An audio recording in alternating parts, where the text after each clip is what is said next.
This is MediaBistro.com's Media Beat. I'm Danya Blaze, and we are joined today with Andrew Ross Sorkin. He is from the New York Times Deal Book. He's written a big book, Too Big to Fail, which is getting made into a movie. We'll talk about that in the next segment. Andrew, again, welcome. Hey, thank you for having me. So, Andrew, it seems like you're somewhat of a rebel within the Times, in that you brought a really young, fresh spirit that a lot of people don't really associate with the Times, and even gotten a little. I think the paper is a little more progressive than people give it credit for, but Okay.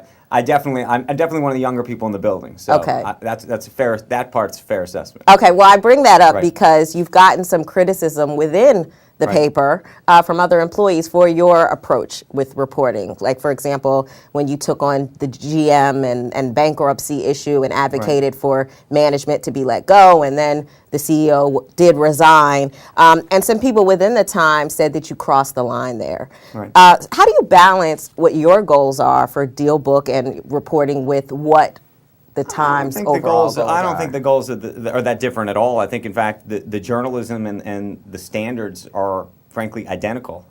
Dealbook is part of the New York Times. Our journalism and our journalists are New York Times journalists.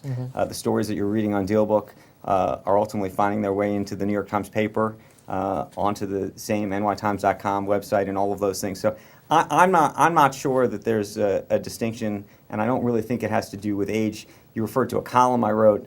I think there's a larger question, an issue that people have around people who do reporting and also have a role as writing a column, and how opinionated a column in that way should be, and what the perspective was. And there was a little bit of debate around that on that particular piece. But I don't think ultimately there's actually that big a distinction at all. As you mentioned earlier, Deal Book, when it first started, it's reaching influential people are reading it. We've read about, Washington lawmakers are reading Deal Book to see what's going on Wall Street. It's very gratifying. When you're writing your column or blogging, what's your goal with your reporting? Is it to influence direct change, or are you just trying to start a conversation?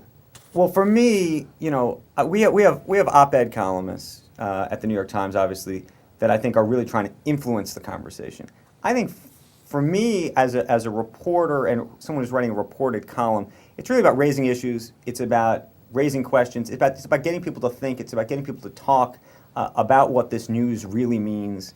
It's about sometimes saying, this is what the news is, or this are the headlines you've been reading, but by the way, if you dig a little deeper, here's what maybe it really means, or here's some other issues that you might not be paying attention to. So that's, to me, the way I approach the column.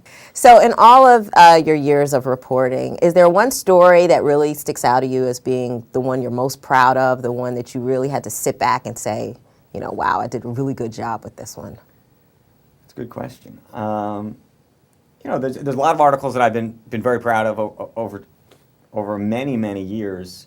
Oddly enough, the column that you referred to earlier, the one that you said was controversial, around GM. This was a column that actually talked about whether GM needed to pursue a government-sponsored bankruptcy when nobody was talking about a government-sponsored bankruptcy, and frankly, the idea for most people was anathema. In fact, I think part of the reason the column was so controversial was because the idea that you were going to put this company out of business, and you were even talking about it as openly. Ultimately, if you go back and look at what the government ultimately did, and all the steps they took in between, it really actually follows the column almost to a T. And on the flip side of that, is there one that you regret or feel like you could have handled differently? Oh, goodness. Every morning I wake up and think, if I just added one extra sentence or had an extra paragraph, I could have made it that much better. I don't know if there's a particular piece that, I don't think there's any particular pieces I regret per se, but every day you're shooting for perfection, so by default it's tough. Okay, so in part 3, I want to talk more about your book, Too Big to Fail, which is going to be made into a movie, and also how you got your start at the Times and in journalism. Stick around for part 3. This is Media Beat on MediaBistro.com with Andrew Ross Sorkin of the New York Times.